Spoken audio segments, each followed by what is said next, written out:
So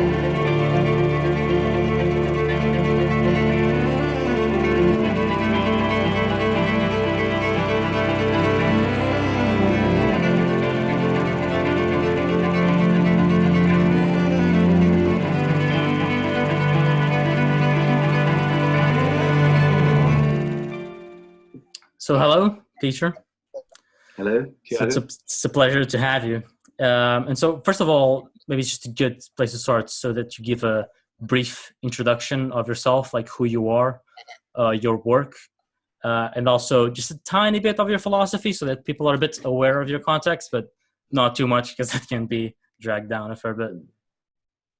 Okay, so my name is Peter Sjöstedt-H. I call myself a philosopher of mind, metaphysician as well, I suppose. I'm an associate lecturer and research fellow at the University of Exeter in Britain. I suppose I've got an unusual interests in philosophy generally. So philosophy of mind, is basically related to consciousness. So I'm interested in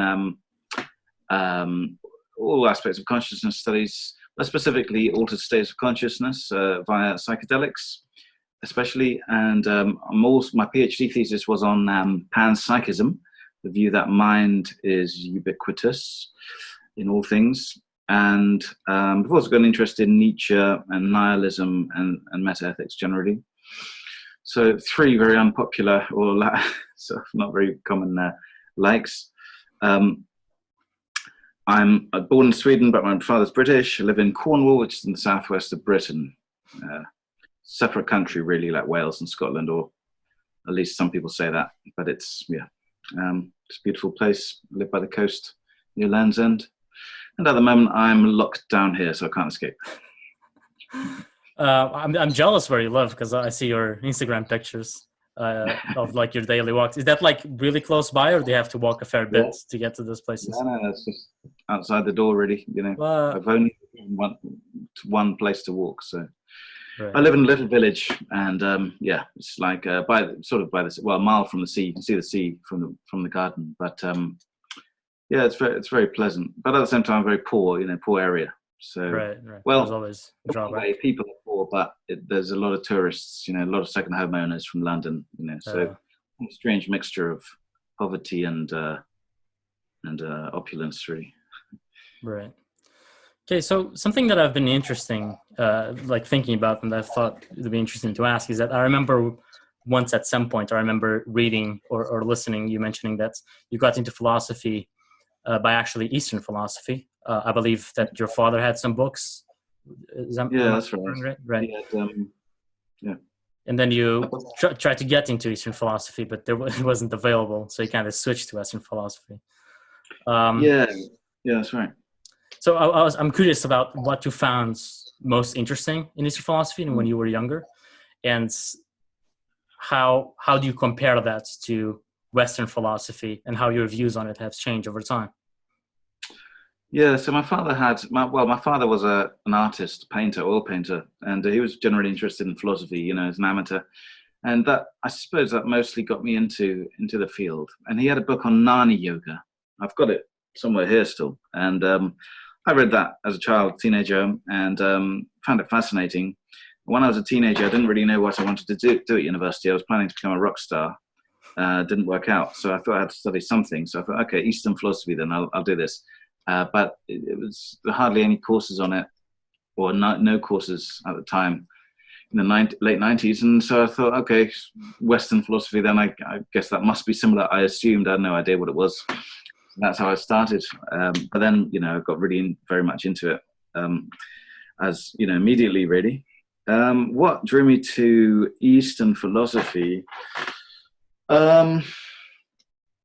I suppose I can't quite remember the book really, but I know it was quite, actually it sort of comes back to psychedelics. There's a lot of aspects of mystical consciousness there, things that I would be very skeptical of now, like the Atman, the soul as distinct from the body. I'm more monist now, but these ideas to a child in England, especially, or Britain, is sort of completely novel, because in Britain we do not teach philosophy in schools at all, and so these kind of ideas were just revolutionary to me. Even the just distinguishing consciousness from the body, the simple things like this, that sort of started my interest, I suppose. But like I said, I didn't know how. I knew next to nothing about Western philosophy. So then I started that, and I soon got onto Kant. I remember, and that again, idealism, that sort of lighted my interest in philosophy generally. So and there were links, and then later on got into Schopenhauer, who was Kantian to a certain extent, and he had the Upanishads, it's famously under his bed, and he sort of, people say there's a stereotype really that he linked Eastern and Western philosophy, and very much interested in Schopenhauer, still am. So it's all interlinked really. But as you know, Western philosophy is so vast that I haven't really had time to go back to Eastern philosophies. There's just too many things to read in the Western canon. But having said that, I've read the Upanishads, and I got into the Kyoto school, Japanese philosophy, a year or two ago, a little bit. But, there's just too many books and not enough time. Indeed. Something interesting about, first of all, I just want to clarify something. When you said that there's no philosophy in school, did you mean when you were studying or even now? Certainly when I was studying, but even now, I remember the local school of my son, the village school, they asked me to do one philosophy session a couple of years ago. Mm-hmm. And I did that, and it was all novel to them. It's basic things like the trolley problem and so on. But that was still little kids, right? But like little kids, yeah. There is older kids surely have philosophy. I'm guessing. I'm hoping. Well, I don't think I know. There's an organisation in Britain that teach philosophy to secondary schools, but there's no subject. There's no GCSE in philosophy, as far as I'm aware. If there is, it's very rare. We teach. In schools now, there's something called British values that is instilled in students, but no ethical studies, strangely. So It's lacking. And I think children are very much interested in these things, basis of values and whatever. Of course, some of it's just too complicated, like Kant or Hegel or whatever. But, the basic questions should be there, and it's just not on the syllabus. You can be sort of cynical about that, or conspiratorial and say, well, that's because the authorities don't want people to question, British values, whatever it is, and maybe there's some truth to that. I don't know, but British education's more, aligned to industry rather than culture, really. Yeah, that's a shame though, because it does have a rich history. Like there's a lot of countries that like they don't have any famous philosophers or whatever, but that's not the case with Britain. So that makes it especially weird. Consider Hume and Locke and so on. Yeah, exactly. Russell even had a house here in Cornwall, with his second wife. Mm-hmm. His daughter still lives here, who I met once or twice. But it is surprising. And like I said, there are movements to push it, but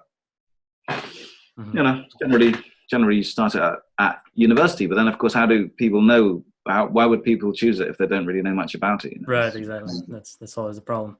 And also something that you said about like when you like as a young kids, like in Britain, that's like when you discovered that everything was very new. And for example, Jung said that that other people's cultures and other people's religion and philosophy always have an exotic appeal because when you're immersed in your culture and over time, the symbols that your culture uses that are supposed to represent values and some transcendent elements start to become dead, like mechanized. And people, for example, obviously here in the area I'm in, we have a bunch of traditions and you have a bunch of traditions, but a lot of people don't even know what those traditions are. And so everything is familiar, but at the same time without any inherent meaning that you know of. But when you go somewhere else, like for example Eastern philosophy or something like that, then everything is new and exciting and seems very meaningful. I remember seeing one meme of some like ad or something, or some story on a newspaper, like I think in Japan or China or something like that, that a kid that finally discovered Western philosophy, and he was amazed at like reading Mill, for example. And he was like, oh, I'm so tired of like my parents just shutting down my throat, this thing of like no self, and I never knew this amazing thing of Western philosophy. And so Reminds there's me a bit always of a you said you're in Slovenia. I remember I had a Czech friend who said that, you know, when she was a teenager, when Czech Republic or Czechoslovakia then was part of the USSR, that, you know, the youth thought that capitalism was a great refreshing thing that we should aim for. You know, communism was that, or socialism was that terrible authoritarian thing which was so dull and boring. So yeah, I mean, you know, we have this expression in Britain, you know, the grass is always greener on the other side. yeah, exactly.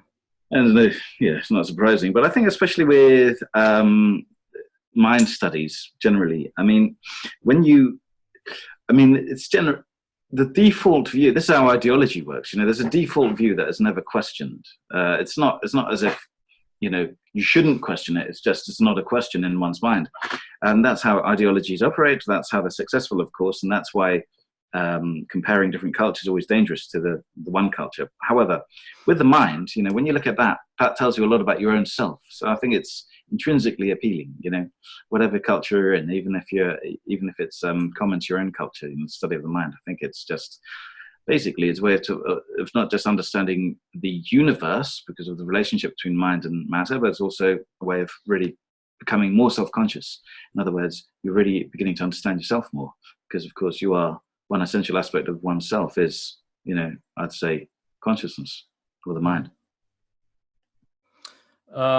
So something kind of like the main theme that has always been on my mind ever since discovering your work. And so I want to tackle it first to make sure we have time for it. And that is like your Nietzschean moral ethic, which is a kind of like, I guess, non-moral realism. And so, for example, Spinoza was a panpsychist, and obviously he had like consciousness and matter has different parts of the same whole of nature or of God. And I remember once you mentioning that on his earlier work that he thought that maybe in Revelation you could access these different parts of the whole, and obviously that's like the access of layers of reality that you normally can't access. That obviously has a very almost perfect like coherence or match with the psychedelic experience and mystical experiences in general. Also it falls very in line also with the therapeutic mode of psychedelics, which is like a new insight that is gained. However, when I see you mention psychedelic experiences, it's always in the sense of like the knowledge that you gain of like some metaphysical quality that was previously unknown. However, in revelation and in mystical experiences, those experiences are almost always linked with a spiritual and moral aspect to it. Like they're almost inseparable, but that never shows up in our work. And I know why, because obviously because of your moral views. But I'm interested how you have these things together. That in your case, it's more a metaphysical question, not an ethical question. But at the same time, these experiences have historically always been morally significant. Yeah. Okay. So, well, the first part then, yeah, Spinoza then says, you know, God or the universal nature, synonyms for him, have an infinity of attributes, what he calls attributes, and one of those, the two that we have, humans have access to generally, is thought and extension. So by which he means really sentience, which is like consciousness, but also subconsciousness, sentience, and matter. Although he uses a Cartesian notion of matter, you know, essentially extension, you know, three-dimensionality. But nonetheless, that's in letters he says, you know, matter is more than extension. But basically he's saying we've got access to mind and matter. However, these are just versions or expressions of nature, God, you know, and there are, he argues, an infinite variety of others of which we have not access. But he does hint here and there that, you know, it's possible to get into these other states. But that's I mean, that's what else? I mean, the general discussions are, you know, of metaphysics are how do mind and matter relate. That there could be other attributes other than mind and matter. It seems, you know, it's just like imagining another color or something like this. It doesn't seem to be, well, doesn't seem to be imaginable. Doesn't mean it's not possible, of course. So could there be other states, not states of mind or states of matter, but could there be other states that psychedelics give us access to? That's a very interesting question, and one that I'll be examining in a forthcoming book. With regard to the moral question, so Spinoza then, as you probably know, didn't believe in free will. He was a determinist, really, you know. Mm-hmm. Everything has a cause and it can't be in any other way, partly because of the ontological argument, because he thought God is perfect, so whatever exists has to exist that way. That's one of the reasons. He does believe in conatus, though, which is similar to Nietzsche's will to power, that everything has a sort of drive to its own perfection. He also, like Nietzsche, did not believe in an absolute good or evil. It was more subjective for him, you know, that one considers good that which ultimately helps one or helps one's group base, you know, one's family or whatever, and evil is that which doesn't. There's no objective form of the good or whatever for Spinoza, like Nietzsche. And so this is part of his metaphysical point of view. It's part of Nietzsche's metaphysical point of view. With regard to psychedelics giving one a moral compass, as it were. I mean, a lot of the old literature on mystical experiences, I include mystical experience as one type of psychedelic experience, although, of course, mystical experiences are vast as well, but a lot of the literature on that in the past was that mystical experiences went beyond good and evil. I mean, Bertrand Russell, in his essay on mysticism and logic, speaks about that, for example.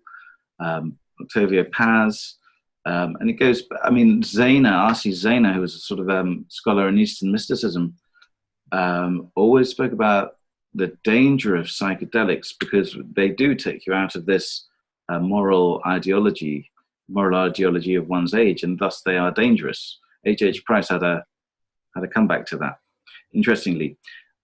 So my position is that, and really, I don't think my position really is ultimately that radical. I think if you push people, they'll agree with it, even though it might be incoherent with other views. And it's simply this, that, well, on the basic level, it's this, that there is no absolute good and evil, just as there's no absolute virtue or sin. You know, we don't believe in these dichotomies unless one is a Christian or Muslim or whatever. There is cruelty and there is kindness, but of course cruelty and kindness are behaviors or ways of being towards other things which are which exist. No one can deny that, but to value them as good and evil, that is a morality. So I don't think there's any absolute way of valuing these things. You know, seeking revenge, for example, was seen as a virtue in the past. I mean, the basic point that other cultures can see values, or rather characteristics, in different ways. One can value kindness as a virtue. One can value kindness as a weakness, for example. These things fluctuate in cultures throughout time. Of course, the argument against that is that, well, certain cultures are basically deficient and they don't know what's good, and we do, and we're getting there. But I don't think that, because if you believe that, you must believe that there's an ultimate standard of good, which is beyond culture. And you're like a metaphysician, then you're Platonist almost, and you believe in the form of the good. Most people, when you ask them that, say, "Oh no, I don't believe in that." You know, most students anyway say, "Well, it's culturally based. Everyone understands that." But at the same time, they think some things are inherently evil or inherently good. You know, like killing young children or something like that. But of course, those two views are hard to reconcile. Right. Well, but first of all, I'd like to address the mystical experience thing, which is while psychedelics have this very Nietzschean way of like destroying like your framework, from my experience and from my reading, it's rarely does it by itself. There's usually destruction of the framework, but there's usually a rebuilding of some framework that's actually, people have the sense that they have a better way of being after that experience. So there's a destruction, but there's a rebuilding, which doesn't quite happen. It happens to some degree with like his men of the idea of the overman, but like generally speaking, like you're in the state of nihilism and moral relativism. But I don't think that happens in most mystical traditions and mystical experiences, even if there's some that may claim that. And you can even claim that that minority is a truth and everyone else is just deluded. But it still seems very odd that historically and just based on thousands of anecdotes, like every year that people had taken, there's always this moral dimension. That's what makes me a bit well, I think reconcile your views on that. Okay, well, I mean, I'd say this, that there's certainly an increased valuation that comes with it, you know? So I mean, there's studies on this recently. There's a massive valuation of nature, you know, as in, when I say nature, I mean, you know, the natural world, as in that which is verdant, you know, forests and the ecological landscape and whatever. And I've had that myself. Mm-hmm. There's an increased value of that. There's also an increased value, perhaps, of oneself, you know, the powers that one has and so on. That's not denied, but there's a big difference between valuing something and saying something's absolutely good. And it's the latter that I'm skeptical of. Mm-hmm. So, I mean, you can, like Spinoza, you know, you value that which is helpful to oneself. So if psychedelics help heal a person, gets them out of depression or OCD or whatever it is, of course you'd consider that as a good. But of course, that's not thereby a universal good. You know, it's good for the person who experiences it. Yeah, well, that's kind of like where we disagree. And like, obviously, I'm not going to try to debate you, obviously, because you're obviously much more knowledgeable and also it will take a lot of time. But like when it's actually interesting because when I actually started psychedelics, I actually had a lot of that experience when I was younger of like the destroying of values and everything is relative. But the more I grew and also the more I experimented, the more I actually went the other way. And I actually struggled for a long time because I always had this intimation that there was some transcendent value, and I tried very hard to intellectually articulate it, but I always stumbled upon axioms that cannot be proven, and the type of arguments that you've laid very well in your neo-nihilism chapter. And so I've never been able to make any decent case intellectually, but somehow my intellectual self could never supersede like this inner feeling. And eventually I just I just gave up trying to kind of like prove an ethic. Also, especially because when you're trying to prove an ethical system, you obviously have axioms that you need to work with, and those axioms can be questioned.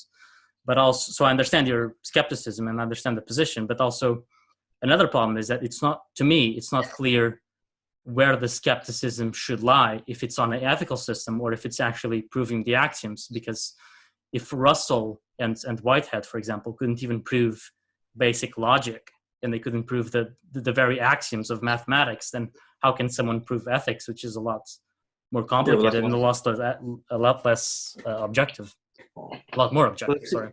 There's two outcomes of that. One is that you can't prove it because we haven't got there yet, or it's beyond the human condition or something like that. But nonetheless, it's the truth. Or the other outcome is that you can't prove it because it's not the case. And I take the latter view, you take the former.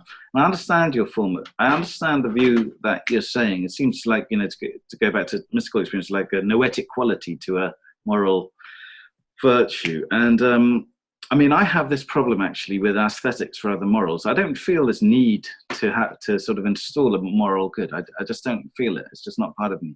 Mm-hmm. I'll never have.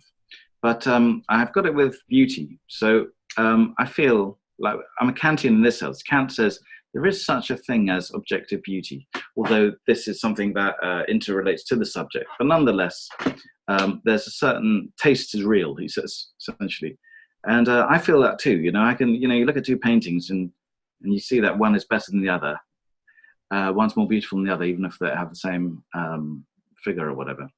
There's something there. And you can go into mathematics, talk about Fibonacci sequence, golden rectangles and whatever, but it's more than that, or color harmonies. There's some, I actually believe there's some form of beauty, but that there's no form of normative good. but why I believe that there is, I mean, this is very much doubted in our culture today, that there's an absolute beautiful, but I mean, the subjective view here is much more common. There's no such thing as taste. There's an old Victorian idea, something like this. But I think there is. But it's like with Kant, you know, it's something you cannot prove, but you feel it to be real. But isn't aesthetics within, like, also subcategory of morals under the greater category of value? I would say that value is the greater category. One subset is aesthetics, the other one is morals. Of course, they are. Then how do you reconcile the two? Well, my essential view is that the valuation of morals is determined by subjective principles, like preference ultimately. But the determination of aesthetic values is not merely subjective, but the sort of interwoven process of the subject and the object. But I haven't really written on aesthetics much, because I haven't really come to a conclusion as to how I can in any way prove that, except to base it on my intuition. Something I'll work on in the future, no doubt. But with morals, it's not simply that I lack an intuition for it. It's rather that there are many arguments, you know, like I put in neo-nihilism in my book, Pneumonautics. You know, the reasons that, for example, one has to discriminate between prescriptive and descriptive ethics. People often conflate the two. The fact that morals have changed through the past, even in one so-called culture today, there are different morals. You know, take abortion as a typical example. For example, there's the error theory of Mackey. There's the great work by Stevenson about how moral words really are expressions of not merely emotions, but desired imperatives for others' behavior, things like this. You know, very good reasons not to believe it, I believe. Now, okay, it might be a personal thing though. Like I just have never felt this need for an objective good. Mm-hmm. I'm quite happy for there to be a multiplicity of values, all with their own goods in the world. I just don't see this need for. I mean, it's ultimately a very transcendent metaphysical point of view to believe that there is this ultimate form of good. You know, I just don't see the need for it. I mean, I suppose it's a bit like, you know, God. You know, the traditional view of God, the monotheistic view of God. I just have no need for that in my life, and therefore I don't seek any reasons to substantiate it. Mm-hmm. Yeah, it's tricky because because ideally, like when you kind of like starts first, like your one-on-one philosophy class or something like that, like obviously there's always this assumption or like this hidden idea that's like we're very rational and that's we can debate things, and but a lot of times that is based on a prior on prior assumptions that are not rationalizable, kind of like humans' ideas, except he was more an emotion, and I think it's more general than that. But so if you have no need for it, and if you can't find arguments for it, well, then you're fine. The problem is when one of those mismatch, like in your aesthetics example, and that's kind of what I've been struggling with morality for quite a few years. Yeah, one needn't say because I have an objective view of aesthetics, therefore there needs to be there needs to be an objective view of morals. I mean, but it's not a contradiction to hold both. You know, it might just be the case, just like one might say there's an objective answer to this mathematical equation, but there's a subjective answer to whether tea or coffee is better or worse. You know, I mean, there's another axiom behind that comment even, which is that everything should be aligned, which is not necessarily the case. Right. Everything should be coherent. Something I'm interested in. Yeah, go ahead. One more thing. I mean, like it is. I mean, you know, the proposition that certain preferences are subjective and others mirror an objective fact. That proposition itself is not a contradiction. So therefore, it's quite possible. Sorry, can you repeat that? The proposition that certain preferences are determined by subjectivity and others are determined by objectivity, is not contradiction. That proposition is not contradiction. In other words, the possibility is out there that some things are objective, some things are subjective, determined that way. Yeah. Right. And it might just be the case that, well, maybe I'm completely wrong. Maybe it's the case that there's no such thing as objective beauty, but there is such a thing as moral goodness, right? That could be the case, or vice versa. Or it could be the case that we're both wrong and there's no objectivity at all in both those cases, or that they both have objectivity, right? These are 4 options laid before us. Yeah.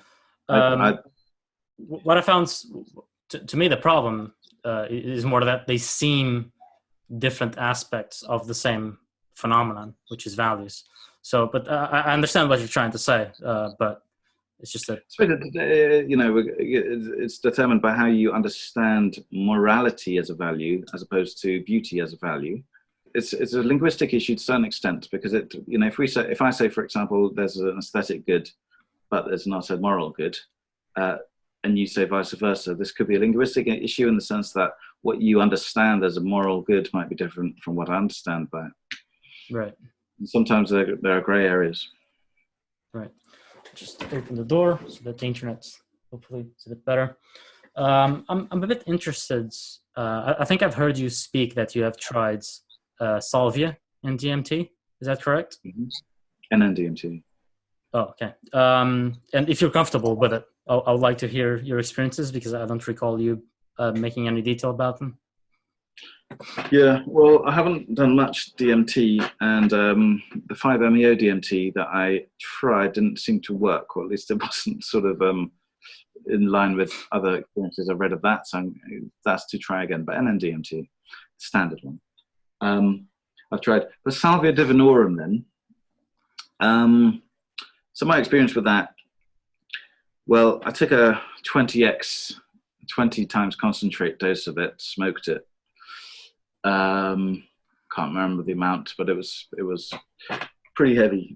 And the first time I just remember I don't think I remember I think there's a common thing, like dreams, you don't remember everything, of course, right. And you can't recall.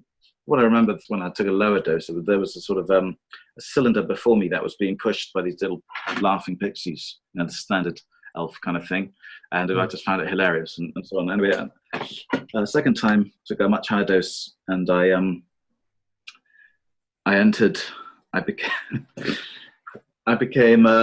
was suddenly on a pink harbour street, and it was run by this panda matron. And I forgot, I had no conception of who I was, that I was on a salvia trip or anything. And that was life. And then I sort of zoomed back and realized this was one blade, this harbour street of a giant propeller with different harbour streets of different colours, which was rapidly going round and round. One of the blades was my flat in Kensington, and then I had a sort of, got the, not words, but I've got the semantics or the meaning that I should return to my own flat. I didn't belong here. I thought, no, I'm okay here. And then I was sort of sucked back in, and then there was this landscape which looked like an 80s kind of computer game somehow, and then boom, back again. I remember that vividly. Since then, I've tried salvia. I've got I had my own salvia plants, and then you put those in your mouth for 20 minutes, and that's much milder, experience. Yeah, I haven't really tried. I mean, like I say, I haven't really tried that much DMT. I've never tried ayahuasca, the soup version, as it were. I'm mostly a mushroom guy. Right. I only tried LSD, and I'm very curious to try DMT, but like it's been taking me almost 8 years to try to figure out what even low dose LSD experiences are. That DMT is just like, it'll be so incomprehensible that I wouldn't even bother. I kind of made a promise to myself to try it when I'm 30. I'm 26 now. But even that, maybe I was too optimistic. I still don't know what the hell I'm talking about when I get there. What's holding you back? Sorry? What's holding you back? Well, I would just like to I would like to be more knowledgeable about philosophy and religion and psychology, which I think will give me a better background to understand the experience. That's because I would not like to have the experience and not be able to take anything from it. And I feel that, for example, I took psychedelics when I was younger, and also took psychedelics when I was older, and I feel like I got a lot more out of the LSD, for example, after I started studying philosophy and psychology. And so Yeah, that's the rationale that's, behind it. that's understandable and admirable. I think.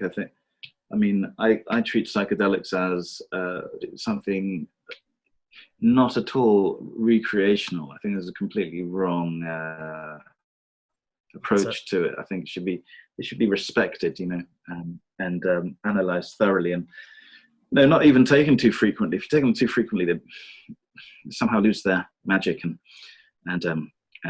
stature. Somehow they should be, you know, I mean, you know, as you know, the ancient Greeks probably took them during certain rituals and so on, and this was very formalized, and any transgression of that would be penalized heavily.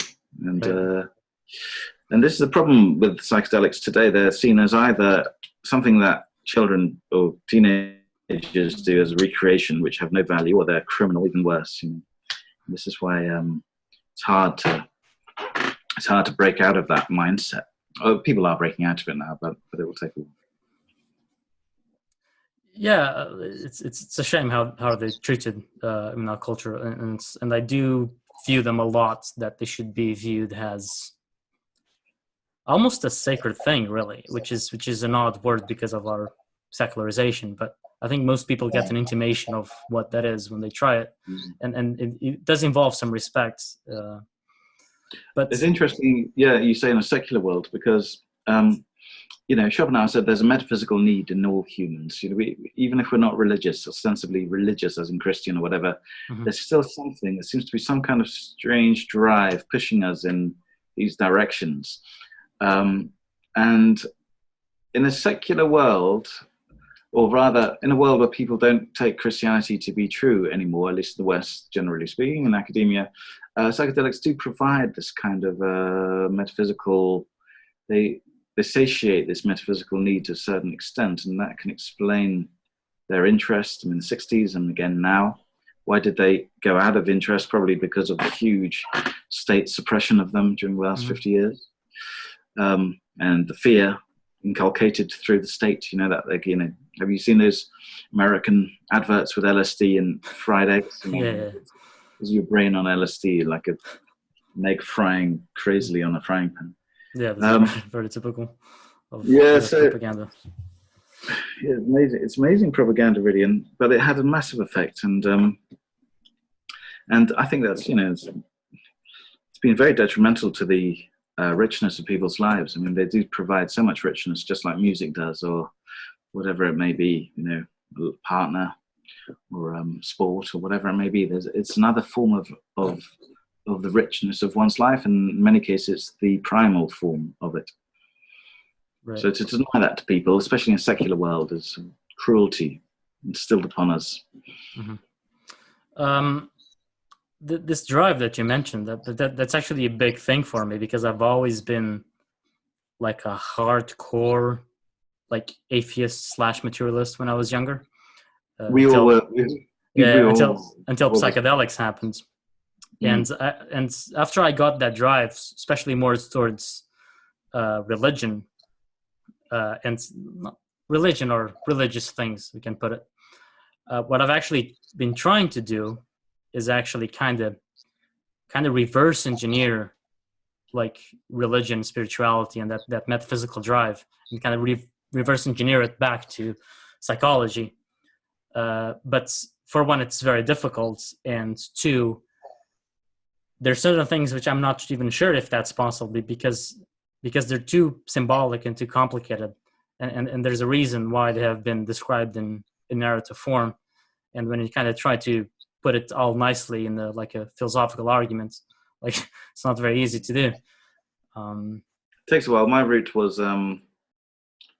I suppose I always had this metaphysical need, as you know, which is why I started reading Eastern philosophy at the start. But and psychedelics give sort of a direct empirical validation of that reality, it seems.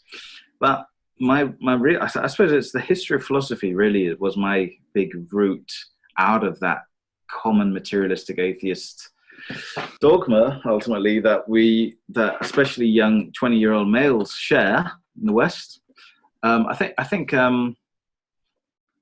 we're brought up, I mean, at least in Britain, I was brought up that way, not to say like this is wrong and this is right, but rather just, default view in science, biology class. This is how this works. Vitalism was a thing of the past that was wrong.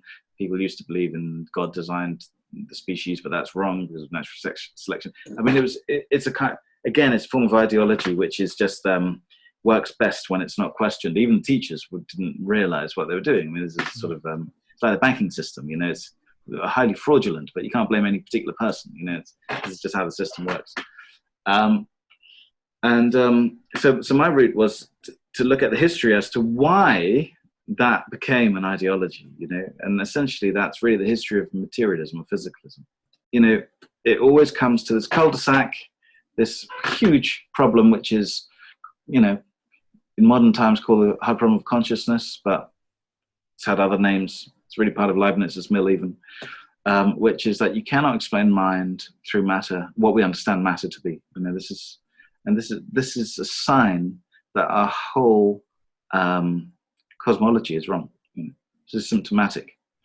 And I mean, it's not just a problem that will be solved. I mean, is what Popper calls promissory materialism. It's rather, as Popper himself says somewhere, it's rather the kind of falsification of the whole physicalist paradigm. Okay, so since we're on the topic of materialism, physicalism, things like that, like I'm actually I'm kind of in a weird in between state, because I don't fully commit to panpsychism, even though I'm very sympathetic to it. But at the same time, I kind of don't commit myself to materialism either. Like I just kind of like in some weird water that's not really anything really, because all of them just seem too weird. But I'm sympathetic to the criticisms of materialism because I think they're very strong. But at the same time, to some degree, I'm sympathetic to materialism because I think there's a reason why the culture has produced this belief in it and has then kind of progressed into a dogma. And I think part of it is because the materialistic view has been so successful, especially in technology. And obviously that does not explain consciousness, and you can make the point that they're very different. But also it's like, if there's some problems with the hard problem of consciousness that make this, what I'm gonna say, a bit more problematic. But if you take the materialistic view, which has a lot going for it, despite its shortcomings, like it doesn't seem that unreasonable to put as Popper calls it, like some faith in it. Like that seems like, to believe that will happen seems to me unreasonable, but it seems a good bet. And that's something that I've kind of don't like too much about a lot of metaphysics against materialism, is that a lot of metaphysics that I see seem to kind of push the problem of epistemology aside, because, for example, Hume, which was maybe the ultimate skeptic. So you can't prove, for example, that the laws of nature aren't going to change. So, for example, or even that causation is even a real thing. And you can't prove that Hume was wrong. Like that can be the case. Like causation might not be a thing at all. But the problem is that's not helpful as a belief system, because one, you don't actually know what's going to happen. And also you don't, like, you need something to operate in the world that makes sense and that seems more or less coherent to all the other things that have been successful. And Hume actually uses this when he lays out his argument, because he says we can never prove this, but for example, in the example of causation, like we can never prove causation, but it's a reasonable assumption given our experience. And so I think that's something that's I don't see being recognized very often for materialism, because I always feel like those type of people, they almost always like prioritizing their ontology like a type 2 error versus a type 1 error. And I think that's misguided, because what should matter is your average error over time. And you have to take something into account in order to guesstimate what's the error rate based on your previous experience of your previous worldviews, let's say. And so there's the struggle of like skepticism, but at the same time, you can't be a skeptic in everything. Like that just doesn't work very well. Yeah, well, I mean, you're right about Hume. A lot of people think Hume's thought causation is merely constant conjunction or subjunctive conditionals even, you know. But he didn't think that. He said we don't have access to it, but nonetheless it's there. You know, he believed that if you read him closely. Well, look, the first thing you said is, okay, well, this thing with promissory materialism, okay, it's a faith, but nonetheless, based on the past, it seems reasonable. I mean, the first step there is to say, yes, it is a faith position, right? As soon as you've admitted that, then one becomes a skeptic immediately. You know, that it's actually a religion, like what it criticizes. Another aspect there is, you know, proof. You know, this also goes back to the questions of value. You know, the concept of proof. You know, basing our beliefs. It's one thing to say, well, you know, being a pragmatist. Well, I believe this because you have to believe, as you said, you have to believe in something to get along with, and this has sort of worked for our Western worlds, and you know, people can be comfortable with that. Sure. I mean, just because, of course, something works doesn't mean it's true. I mean, people believe in Newtonian mechanics, and that created a lot of machines and whatever. You know, in the end, it wasn't true as such, but it didn't matter. It worked. I mean, it's a bit like general anesthetics. They work, but we don't know how they work. But that doesn't matter. Pragmatist route matters. Matters for what, though? It matters for perhaps peace of mind. It matters for the technological progress of civilization. That's how it matters. But for me, what matters is, you know, the metaphysical truths more. But with metaphysical truths, you can't rely on this notion of proof, really. What is proof? I mean, there's two types of proof, main types of proof, really. One's mathematical proof or logical proof, if you bring those together, like validity. Or there's empirical truth. Popper's a skeptic of that, as well as was Hume, of course, which is that you can't prove something to be true, you can only prove it to be false, right? But what's that based on? That's based on observations of a particular examples, which you then generalize. So you've got that problem as well. But anyway, the point here is that proof applies to mathematics, logic, and to empirical science in terms of falsification. Can you use it in terms of your belief systems as regards like valuation then, or the metaphysics of mind and matter? Seems that it's the wrong tool for that. You know, you can't use proof for many things. You know, like you know, such as one doesn't use proof for you know, one's preferences generally, but nonetheless one gets by with them. With metaphysics, one can't rely on proof. One has to rely on other epistemic tools for belief, such as then abduction, inference to the best explanation, parsimony, things like that. And one also has to admit that, you know, I don't think you'll ever reach certainty with regards to this. So you say, you know, you're sympathetic to panpsychism, but, you know, there are problems. Of course there are problems with everything. But the sort of ideal that you can get, you know, certainty with regard to this, I don't think will ever come to us. It's just a matter of, like I say, best explanation of the phenomena that one sees.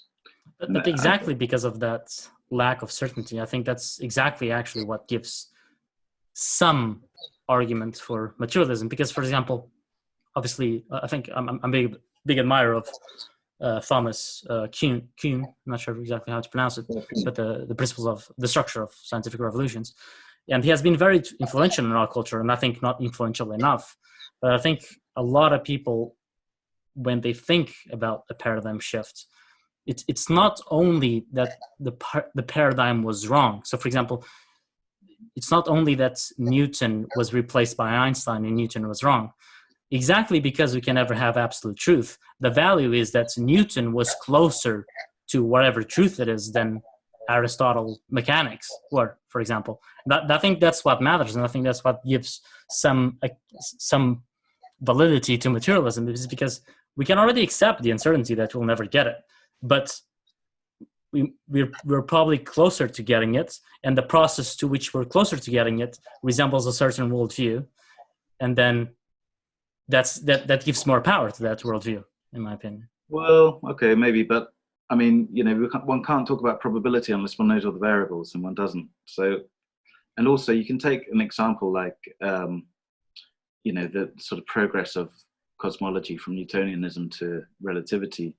But you can also take other examples like the notion of ether, which was very popular materialist concept, which turned out to be completely false. Mm-hmm. And when you speak of Thomas Kuhn, of course, he was quite critical of the mechanical view of nature, which stemmed from Descartes. So I don't think probability is the right tool to use here. Like I say, it's, what hypothesis can explain most of the phenomena that we experience. Now, I think it's a form of panpsychism, but like I say, I'm not certain about that. I just see too many flaws in physicalism for it to be right. I just can't accept that. But of course, I'm not sure of its replacement. One is the negative critique. The other is what's better than what was a better solution. So at this stage, I'm sort of more sympathetic to panpsychism. But of course, there's never certainty. And again, accounting in that sense that we have to accept our human condition as limited. Right. A bumblebee will never understand a game of chess, I think, and perhaps we'll never understand the nature of space or whatever. Right. Or maybe we will. Who knows? Generally, I think here there's although I think at the moment a form of panpsychism, a form of identity monist panpsychism, is the most likely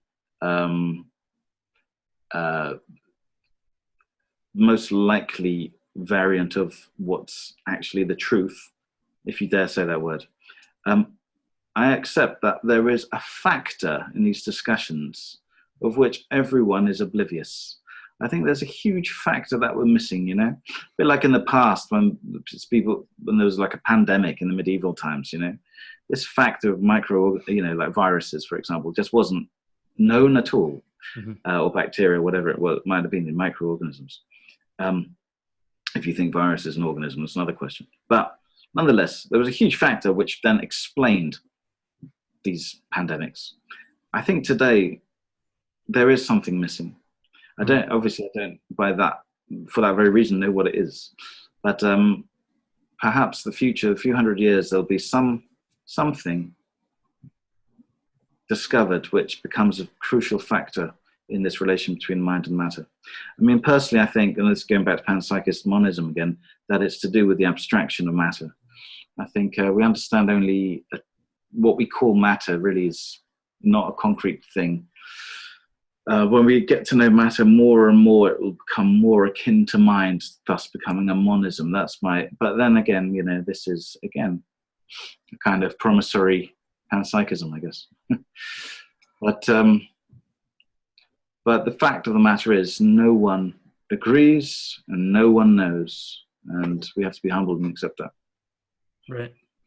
I'm curious a bit on your views on emergentism, because it's something I've struggled for a while, because one of the things that's I think one of the best arguments for me against like materialistic accounts is the point of like the division in history of matter, and suddenly in a nanoseconds or whatever the least divisible unit of time is, like mind just pops into existence, and that seems too bizarre to be true, and I think that's one of the strongest arguments. But then the problem for me is that the phenomenon of an emergence itself is already very bizarre anyway. Like there's emergent properties in everything, and I know that you can make the case that consciousness has special qualities that don't lend themselves too much to a more typical emergence explanation. And some people have tried to define stronger emergence, weaker emergence, but it never kind of made too much sense for me. Like it always seems a bit blurry. So if you could kind of like explain, like clarify your views on that. Okay. Well, emergentism then is the view that the mind emerges from matter, basically, and the brain, really, human brain especially. There's a group known as British, retrospectively called the British Emergentists, starting with Mill, ending with C.D. Broad, who pushed this view of mind emerging from matter, and this ended with Broad then sort of 30s, and then different mind matter theories emerged, as it were. So, like in the mid 20th century, we got the psychoneural identity theory, which is different from emergentism. But materialists think it's the same thing. Psychoneural identity theory is the theory then from people like Place that mind and matter are the same thing, or rather, brain matter and mind, or certain aspects of brain matter, certain patterns and mind are the same thing, seen from different angles. Let me just interject there, because something I would like to add to that. Yeah. I've seen you mention that a lot, of like the identity theory of like that the brain and basically the qualia of experience are just basically the same. They're kind of the two sides of the same coin.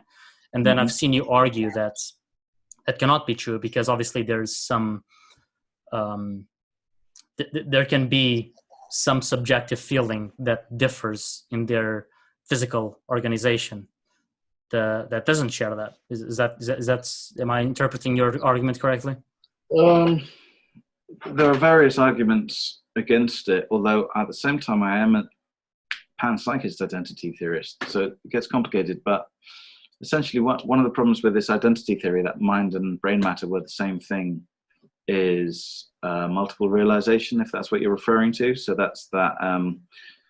It's from that Putnam, that imagine if hunger was identical to a certain human patternation of neurology, human neurology, that would thereby mean that an octopus couldn't be hungry, for example. So hunger must be separate from its physical instantiation. That's one argument against it. Another argument against it is the fact that there's a spatial argument, that if you say, for example, me imagining a triangle, which has certain spatial properties qualitatively, is identical to certain neurological activity, that would then be attributing to the same thing separate spatial qualities, which seems to be against Leibniz's law, the law of identity and so on. So there's a number of reasons why philosophers are very rarely today psychoneural identity theories. It was multiple realization that really changed things.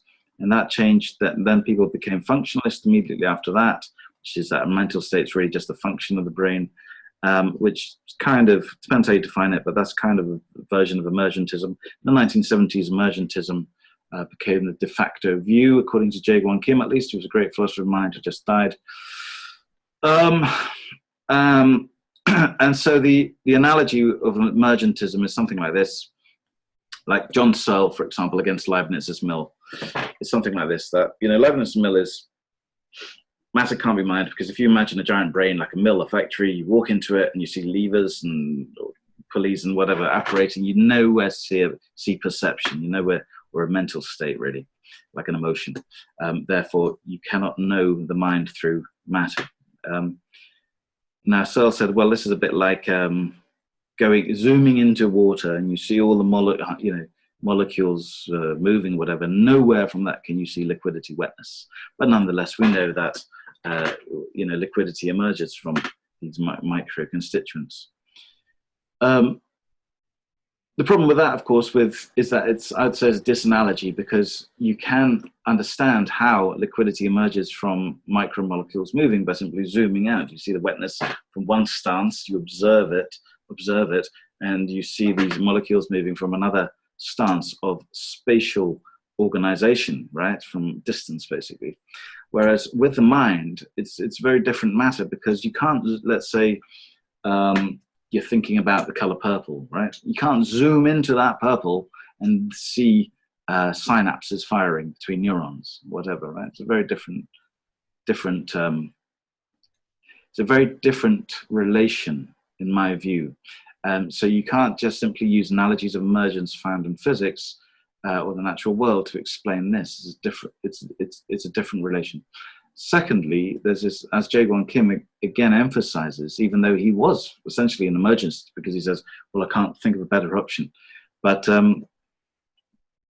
there's this big problem with mental causation, right? Which is that mind somehow has an effect on the body and also has an effect on another mental state. So two main forms, really. There's more though. Free will is a subset of mental causation.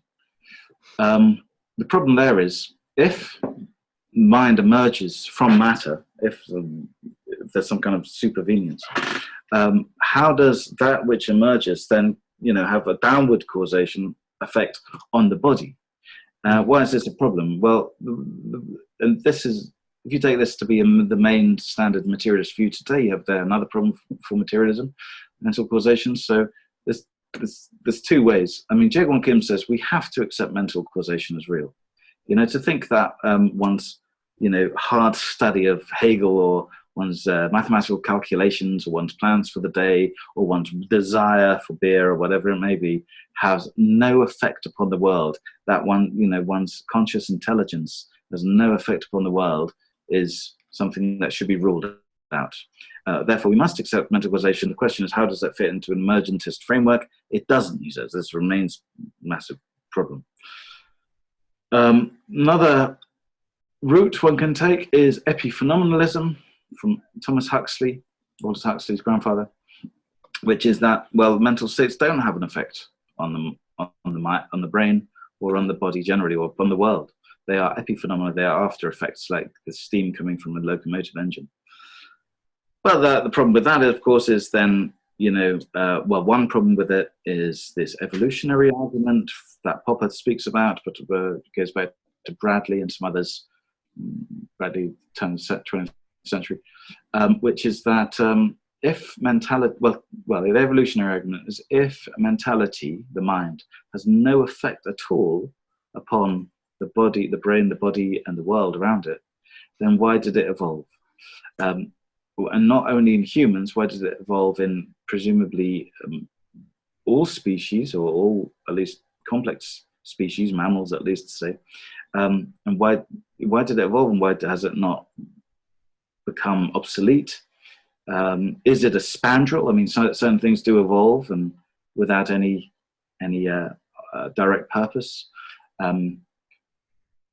Well, it's very hard to say. It's consciousness, which is seemingly the most important thing to one's life, and which seemingly exists in other animals, unless you believe, like Descartes, no other animals have consciousness. To say that was an accident in so many different cases seems highly unlikely. So, and also going by, Alexander's dictum that to exist is to have power, right? There are a number of reasons why people, philosophers generally, and really most scientists or biologists, if you ask them directly, are not epiphenomenalists. They will think that we have evolved intelligence for reasons. We have evolved perception to help us, hunt or forage, whatever, right? There seems to be, it's just common sense that our mind plays an important role in our life. But this does not cohere. There are many attempts to explain it, but ultimately, none of them are satisfactory. No one agrees with any of the answers. And so the problem of mental causation becomes like a massive problem for emergentism generally, and one reason why I don't accept emergentism, one of many reasons. But to say that mental causation is real is not necessarily the same thing as to say that free will is real. Uh, Right. so, the good example is Schopenhauer. So I would say that Schopenhauer believes in mental causation, though he was explicitly against free will. I mean, he wrote an essay on freedom of the will, sort of against it, although he accepts something called transcendental freedom, which is a Kantian thing. But essentially, the coherence of free will, no free will, and mental causation is this: that he believes, the purpose of consciousness is the ultimate purpose, rather, or one of the main purposes, I should say, practical purpose, is to give you a selection of future possibilities. You can imagine what's about to happen. If I catch a train, this will happen. If I don't catch it, this will happen. If I catch the next train, this will happen. Whatever, right? You can imagine certain possibilities. But then it's your will that chooses, is the executive. It chooses of that menu. It chooses, I'll take this one, right? Right. So you're still determined by your will, but nonetheless, there's a form of mental causation in that it gives you, like a menu of potentiality. So now I'm not saying I agree with that, but nonetheless, a lot of people conflate mental causation and free will. They're not the same thing. You can sort of be a determinist to a certain extent and believe in mental causation, but nonetheless, mental causation is a massive problem. Again, in my view, it shows this cul-de-sac that we are at in our understanding of nature.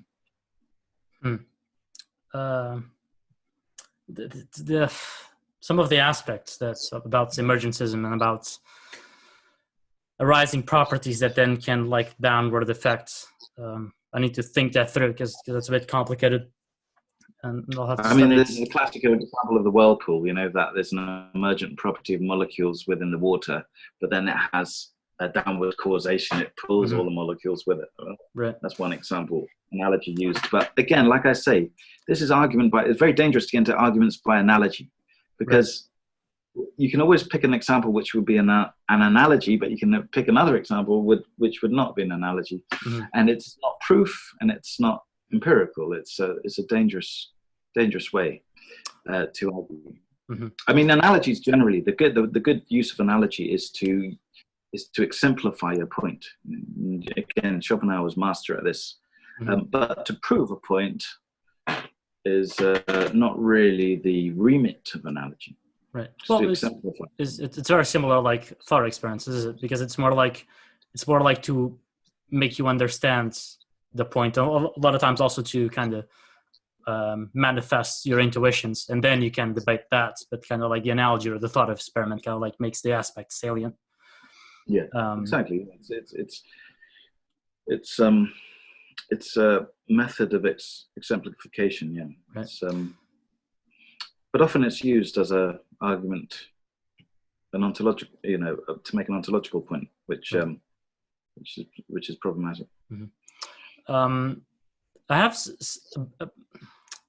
some issue with like the Popper's evolutionary argument against epiphenomenalism, because, well, first of all, a lot of things are not adaptive, and like I know you mentioned that, but I think in the culture people don't realize how often that is, and actually how much of a problem it is, because when you're making theories about how things evolve, you actually have to know if it's an adaptation or not, and that's actually quite problematic because you don't have infinite access to what the function of anything is. You kind of have to observe and sometimes guess.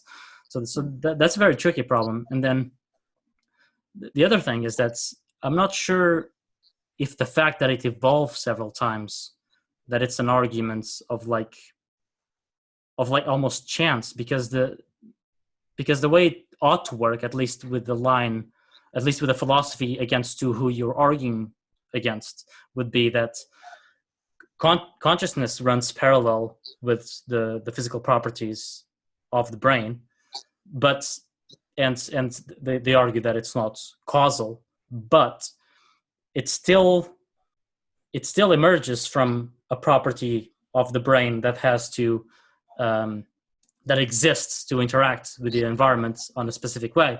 And so throughout evolution, like whenever consciousness appears, if it appeared, obviously, but let's take that as a given because that's their view, So consciousness evolves for that reason, or for a variety of reasons, and then those reasons are common against animals. So all animals need to face very similar problems, like problems of perception, problems of the most basic movements, of the evaluation of what to do, of a stimulus versus an action. There's like an intermediary, like a kind of like a Kantian a priority thing, where you kind of like it generates a value structure that allows you to act based on a stimulus, and all animals have that. So it's not, on that view, it wouldn't be chance at all, and it would be, I think, exactly what you would expect, even if that view is true. Right, but in that case, then they have a form of perception, which is a form of which acts upon their body, and then therefore that is mental causation. Well, I'm not sure, because if consciousness would be epiphenomenal, like those things would develop to face those problems, but you wouldn't, because I'm having a hard time because I don't like epiphenomenalism, but the issue would be that it's an issue that no one's really resolved. So yeah, but the thing is that like you don't necessarily have to attribute them mental causality to attribute them consciousness, do you? Because when you speak about consciousness, you speak about subjective experience, and the subjective experience is explained by epiphenomenalism. So it doesn't matter that they have consciousness in order to argue for mental causation. That in a materialist worldview, that just doesn't exist. And then that just happens to be common among animals or whatever has sentience, and then it happens to culminate in the human being. And so like the steam of the train, let's say, like is epiphenomenal, but then it just happens that a lot of other vehicles have a similar mechanism, for example, and they also have that, but that still doesn't make the effect of it have any causal power whatsoever. So I think you can build a coherent view. Okay, so you're saying that like let's say sentience, not consciousness. Sentience can be a spandrel, then, sort of a non-functioning result of evolution in various species, which have resulted, which is not merely a coincidence, but has, it is a coincidence. It has developed in different ways. But also what you're saying there is that, perceiving, let's say, I don't know, a wolf or whatever, has no effect upon you running away from it. It's just parallel to your body running away from it, which seems, exactly. But that, this is, it just seems much more parsimonious to think that actually seeing the wolf is a causal factor, not the only factor, but a causal factor in your running away from the wolf. In other words, that there is mental causation. Therefore, epiphenomenalism is not the case. Therefore, emergentism is not the case, and we have to find a better framework in which to accept that. One example of that better framework would be a form of panpsychism where matter and mind are essentially the same thing. Mm-hmm. But like in a materialistic view, for example, I think a lot of people, what they would argue is that like there is a causal connection between perceiving a threat and then running away from it. It's just that, for example, you have a subjective feeling of perception, and then you have a subjective feeling of how to act, and then you act.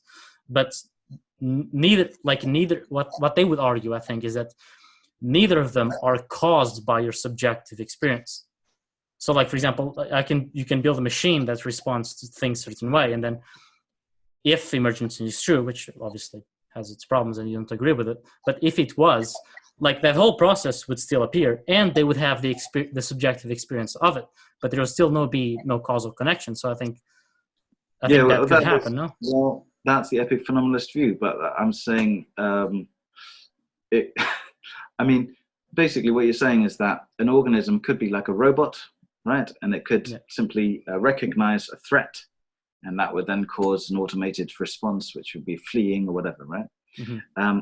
And at the same time, it could have a conscious mirroring, as it were, which has no causal effect on the movement at all. Mm-hmm. This is essentially the epiphenomenalist view. I just don't, it's not particularly coherent, though. It just makes much more sense if the perception and the movement were causally related, or not causally related necessarily, but related in a sense of identity. Again, I mean, like, just to bring back the evolutionary argument and Alexander's dictum, why would consciousness exist if it had no role? I mean, I can't buy the argument that it just would have accidentally evolved. I just find that very, very implausible in multiple organisms without going extinct. It's just much more plausible that it has a role, as is common sense intuition. Well, I wouldn't. Of course, common sense intuition is not always right, but right. Well, my issue is more the problem of several animals at once. I think that's more plausible because of the reasons I explained it. But I do agree with you about that, the consciousness emergence. It's like the subjective experience itself, that like the first instance of its creation. I do think that's problematic, and that's why I think. What do you mean then by multiple organisms? I think what's because you're saying that consciousness and subjective experience occurred in several animals at once, and that seems unlikely, that it serves no purpose and it have been selected out. So the reason that I think I'm not sure if that's the case is because if it just happens to emerge, which is a problem, let's just leave that aside and assume it doesn't exist, then it could just be that the mirroring would continue across evolution and everything would just be in parallel. And so when you have all these different species, like, it's not an accident that they all have subjective experience, because they have a commonality that is just a mirror of function, but it still has no causal connection. Okay, interesting. I mean, also there could be, a common ancestor which caused it to flourish. Well, it has to. It has no other way, really. Well, unless it emerged in different strands, of course, at different times, and there's another option. Yeah. But I mean, both seem implausible. I mean, another interesting thing about that is it would be a sort of non-scientific theory, because you couldn't prove that mirroring. It's a bit like Leibniz's pre-established harmony, isn't it? Right. That there's a physical and there's a parallel. They're not at all connected. Well, they are connected in one way, but not in the other, not in the sort of mental causation way. Mm-hmm. But how could you actually prove that? What would be? I mean, it's not science. I mean, it could be you could say it's a metaphysical hypothesis, fair enough, which it is, but it can't be a scientific point of view, because you can never observe that mirrored sentience. Right. It would be a metaphysical hypothesis. So why would someone believe it? Mm-hmm. Well, because it explained things in the most parsimonious way, right, and so on. And I don't think it does. Like I said, for various reasons, it seems more parsimonious to say that there is a form of mental causation, but it's not. But I don't think mental causation is actually separate from physical causation. My ultimate view is that mental causation is physical causation, because what we understand by the physical is an abstraction, and this is a Whiteheadian point of view, really. That when we really understand what we mean by the physical, that will include the mental therein. So there's not physical causation, in other words, no force of nature, energy, and so on, and their mental causation as something separate. Rather, they are one. But that means, therefore, that there is mental causation, but we just have to be careful not to distinguish it from physical causation. Right. This becomes, again, but why do I believe this? This ultimately goes back to parsimony, fewest principles to explain the same phenomenon. And just for clarification, I don't subscribe to epiphenomenalism. I was just curious about your take on the argument I had. I think it's a lot more productive to first go from a phenomenological perspective and then try to kind of reconcile that with physics than the other way around, because that hasn't been working for a long time. And at that point, it's kind of, if the physics don't match, then at least for me, they're kind of irrelevant. And I've kind of strayed away from those arguments. But since we're talking about Whitehead, I was also curious about your view on, I think they're called aggregates. So basically Whitehead, obviously everything has consciousness on it, and there's like the smallest unit, but then they can aggregate into bigger things well, does he consider already? Does aggregates includes non-organic matter for Whitehead? Yeah, I mean, there's a number of distinctions. So the smallest unit for him is an actual entity or actual occasion, which is like a drop of experience from William James. Essentially, it's not consciousness. It's again Sentience. Like sentience. Let's say. Right. Yeah. The reason is consciousness is related to the word conscious, and conscious generally means awareness. I'm using the terms differently. Sorry, but I understand what you mean. Okay. But let's give you sentience as broad subjectivity, as it were, meant out. The actual entities, actual occasions are the fundamental units of reality for Whitehead. And then there are societies, what he calls societies, which like an electron or a human, which are a conglomeration, aggregate then, of actual entities which share a certain pattern, which comes from eternal objects, what he calls eternal objects. But at the same time, there are enduring things like a chair, which is not really a society. It's more of a human concept. And then there are nexus, which are groups of things which don't really have a organizing pattern. But fundamentally, for Whitehead, everything is an organism. That's thus the name philosophy of organism, that which he calls his own philosophy. In other words, there's no real distinction between the organic and inorganic. Everything is organic, ultimately. There's no dichotomy.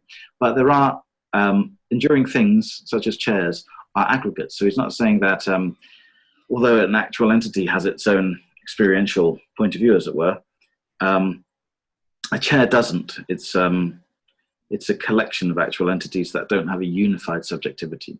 This is a common argument against panpsychism, that, how can you believe chairs can think or something like this, right? This is not what any panpsychists, to my knowledge, believe. It's rather, you have to make this, Bruno even made this important distinction between units. So Whitehead calls those actual entities, Koestler calls them holons, Leibniz calls them monads, whatever you will. But there's a big distinction between units of experience and aggregates. And so aggregates, in his terminology, only apply to things that don't have a unified sentience. Am I grasping that correctly? Yes. So what's the terminology he uses for those who have a unified sentience? Unified sentience would be then an actual entity. So but they are also. But isn't the actual entity the smallest? A better word, really, which is actual occasions. Actual occasions. Okay. Well, he uses both, but in this case, it's better to refer to actual occasions, because the smallest unit of which an electron is made consists of these actual occasions, but our own human experiences also consist of actual occasions. So momentary events, really, momentary processes. Right. And then when they, over time, these momentary experiences, which are part of us, over time, when we compare them, we create one unit, like a human, like a Diego, whatever, right? But this is really a human way of putting together many similar experiences into one unit, giving it a word, and thus saying it is a thing, as it were. But really, all things for Whitehead are an array of processes. Right. Thus, it's also known as process philosophy for that reason. And the process ultimately is organic in the sense that it's self-systematic, rather than being just an isolated bit of matter or whatever it may be. So there's, an isolated bit of matter is an enduring thing, which is really our abstraction of a multiplicity of actual occasions, which in their essence are of the type organism, in other words, self-systematic to some extent. And about the bigger units of sentience, how are they formed and how are they categorized? Because something that always kind of bothered me about panpsychism is that, I can understand why you can argue otherwise, but I always had the feeling that it just pushes back the problem of how consciousness initially arose to the problem of... You just cut out for me. Can you repeat the last 5 seconds? Okay, sorry. So something that bothered me about panpsychism is that it solves the problem of how consciousness arises, but then we have the problem of how, or sentience arises, let's say, but then we have how human consciousness or human-like consciousness, like animals, arises, because if you actually talk with regular people, that's actually a lot of times what they care about. It's like if you just talk to them about, like, even if you manage to explain to them the possibility of like the sentience of like an elementary particle of physics, for example, like even if they accept that, like they won't care about it. Like they will care about our consciousness or animals' consciousness that has a narrative, that has memory, things like that. And so, how does Whitehead explain that emergence? Okay, well, one of the main problems of panpsychism is known as the combination problem, which is what you're alluding to there. How did separate units gather into one unit? And at the heart of Whitehead's metaphysics is this notion of prehension, which is kind of replacement word for perception. So an actual entity is, as I said, a process. It's not a thing. It's not substance metaphysics then. So it's an entity that draws in, as it were, absorbs other actual entities in its environment and in its past into itself to create itself ultimately. So for Whitehead, all perception involves the sort of part of the object, not all of it, obviously, part of the object becoming part of making up subject. And so on a greater level, for him, separate actual entities prehending each other, combining into societies, then merge those different types of prehension into one single unity. Another aspect of this, though, is then this gets Platonic again, is what he calls eternal objects. And eternal objects are basically Plato, something akin to Plato's forms, not quite the same.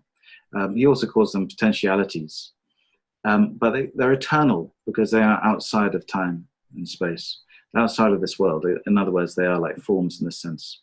Mm-hmm. So those aspects of higher consciousness, as it were, from humans, are the ability of societies to take in or make ingress, as Whitehead calls it, these greater forms of sentience that are infinite possibilities to us.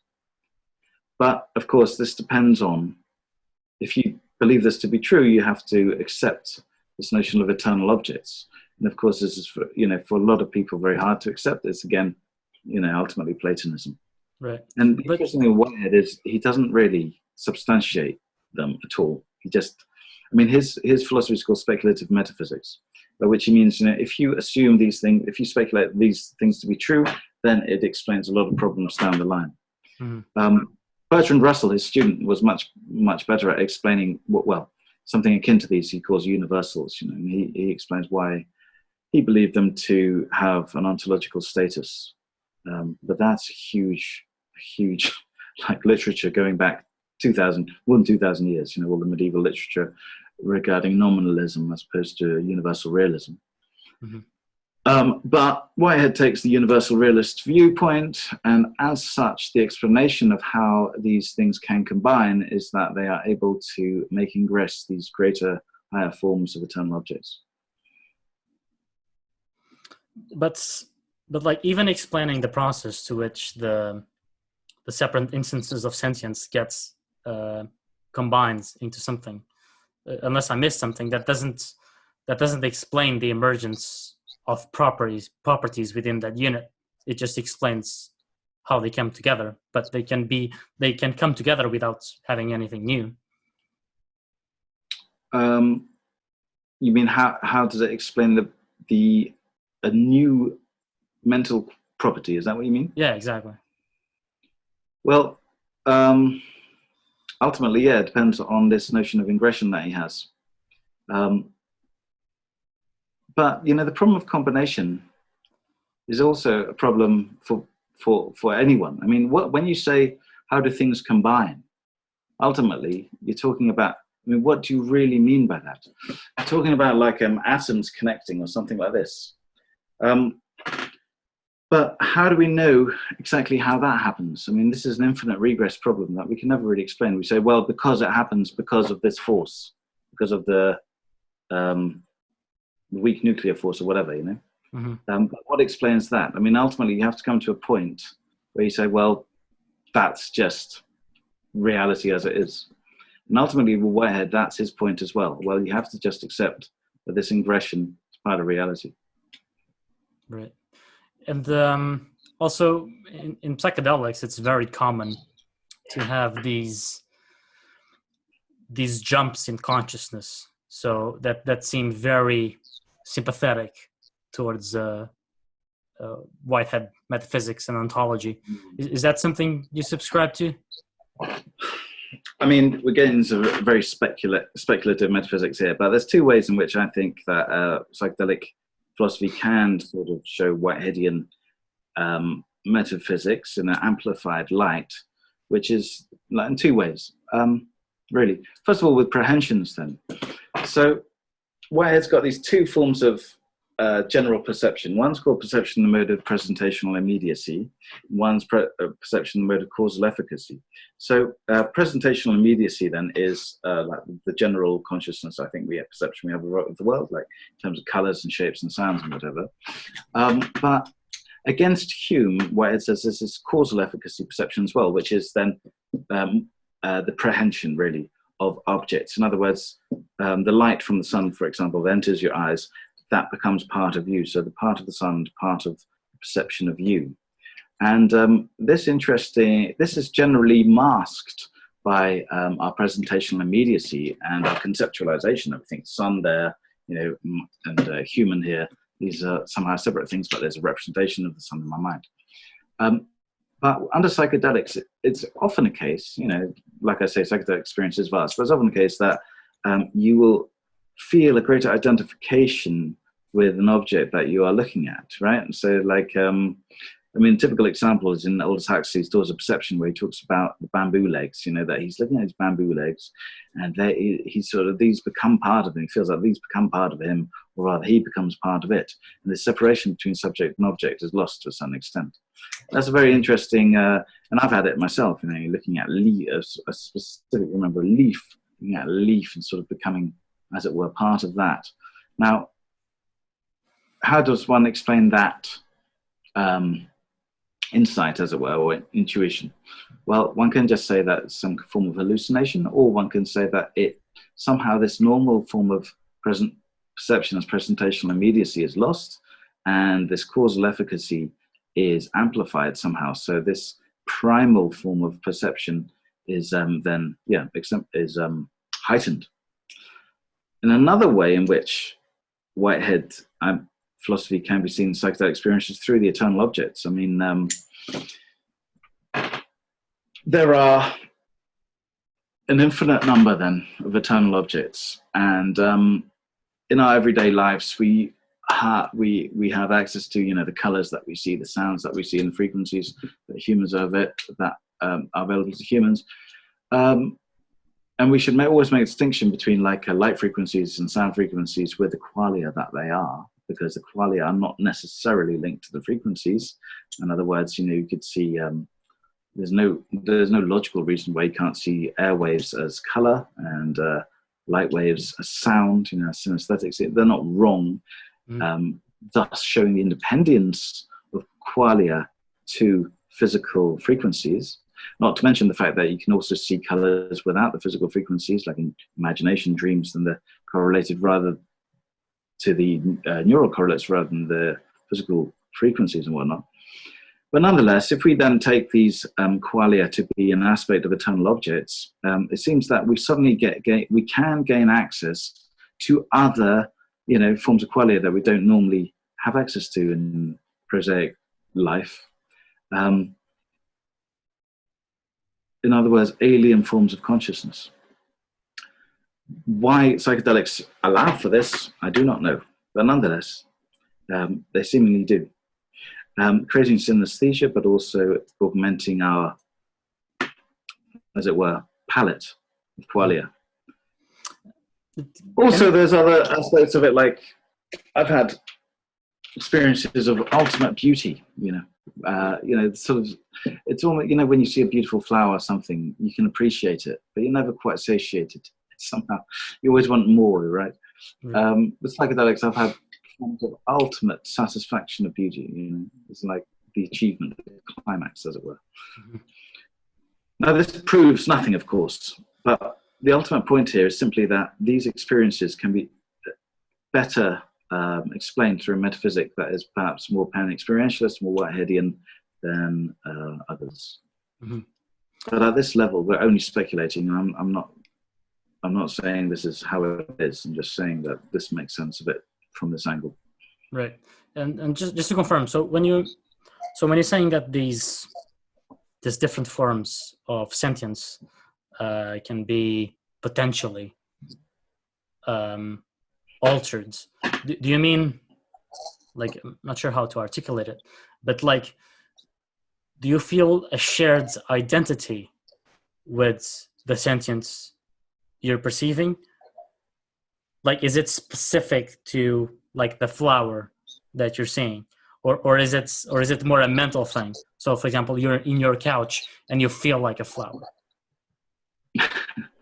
Well, I mean, both are possible. I mean, what I was referring to though is sort of a qual, as it were, in the singular, which is not related to an external object like a flower, but rather something that just becomes part of one's experience. Even the word experience is perhaps too much. But so not the specific identity of something external. It's just an inner feeling that is alien to you. Am I interpreting that correctly? Not necessarily feeling, but like I say, a qual, which right. Could be a feeling, could be a color, or I mean, the interesting ones, of course, don't have words. Mm-hmm. Thus are ineffable. But right. States of mind, which at least I personally, and a number of others that I've read, have never had before, and thus are not really expressible. But interesting ones, because before one has had such an experience, one would not even believe that were possible, these states of mind. Mm-hmm. It's like one wouldn't believe that another color is possible outside our general range. I mean, even when we talk about infrared or ultraviolet, I mean, it's not really a color. We're talking about then, think about it as red or as violet. Mm-hmm. We don't think of it as a separate color. Right. Like, but I've to always imagine, to have, not merely to imagine, like conceptually, but perceptually to have these other qualia is, there's an enlightening experience, to say the least. Right.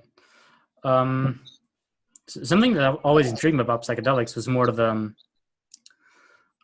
extremes it can get of, like, for example, all the way from ego loss to like the oneness with the universe that seems very counterintuitive, because there has opposites as you can get, and that led me to speculate a lot of metaphysics based on that.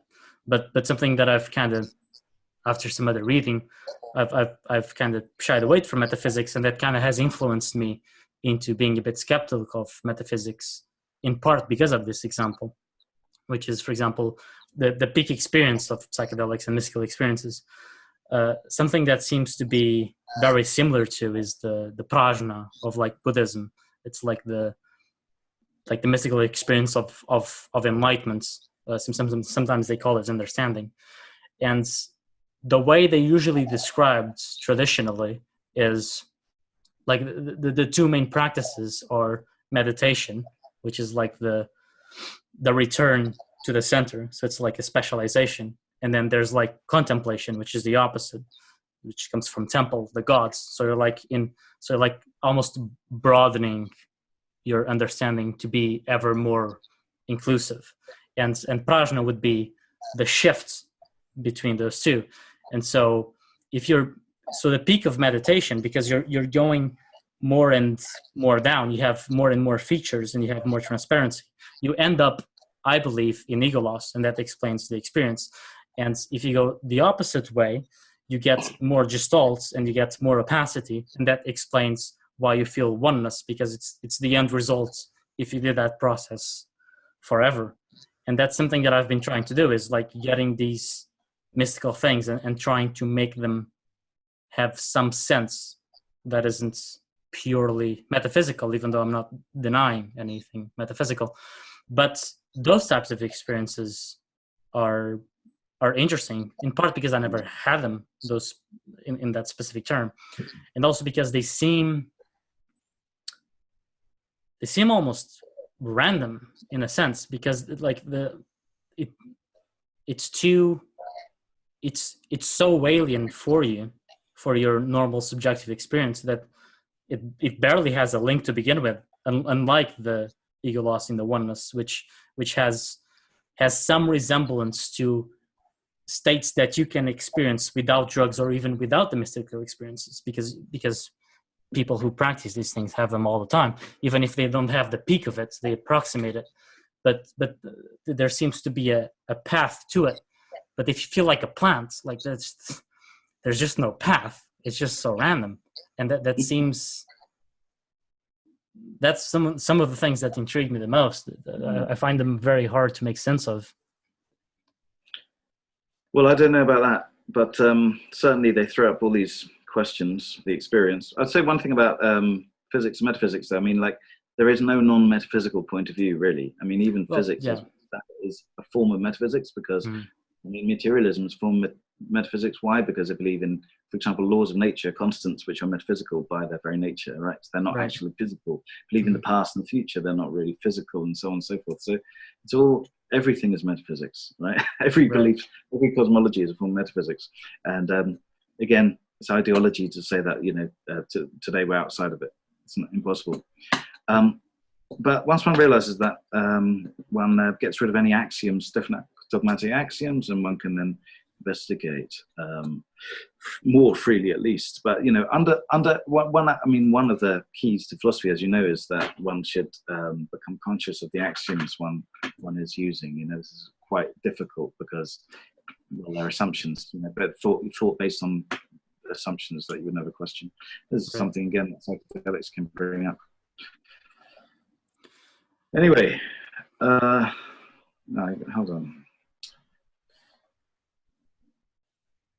I have to go in a moment. This is almost 2 hours now, which is the longest I've ever done, I think. Yeah, sorry.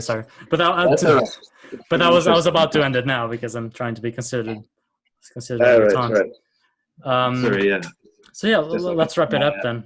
I really enjoyed the conversation, and I really appreciate that you took the time.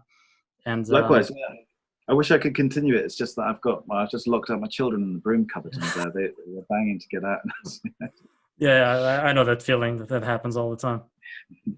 So, my pleasure. Really nice to. I mean, we met, didn't we, at Breaking Convention, and we've sort of been in touch online for a number of years. Yeah. It was great to see you, and I hope to see you again when you make the conference. Yeah, that should happen. So the Philosophy of Psychedelics conference should happen in the middle of April 2021. Awesome. So maybe to wrap up, maybe just tell where people can find you, and maybe plug your book. Yeah, okay. I've got a new book out soon, actually. But my old book, Numernautics, from 2015, is out on Amazon, etc. My website's philosopher.eu. Twitter, Peter Sjöstedt-H. Facebook, I've got a philosophy page called Ontologistics, which consists mainly of quotations from books and articles I'm reading. Yeah, that's about it. I think a few other places. Instagram, as you mentioned. Instagram is more personal stuff about my walks and whatever. Right. But okay, yeah. Okay. Okay, thank you very much. And I don't want to prolong the suffering of your children, so I'll let you go. All right then. Thank you. Take care. Take care, Diego.